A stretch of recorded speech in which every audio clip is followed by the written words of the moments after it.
দেখেন আসলে আমরা এখন কোথায় আছি, এটা পুরো একটা মেঘের সমুদ্র বলা যায়।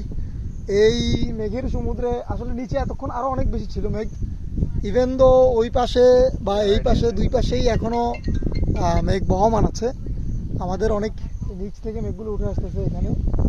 আমরা এখন এখানে চিম্বুকে আছি একটা টিলার উপরে। তো আসলে বাংলাদেশের পাহাড়ি প্রকৃতি যে কত সুন্দর সেটা যদি আপনি নিজে না আসেন আপনি বুঝতে পারবেন না। অবশ্যই অবশ্যই আসবেন, এরকম প্রকৃতির মাঝে হারিয়ে যাবেন।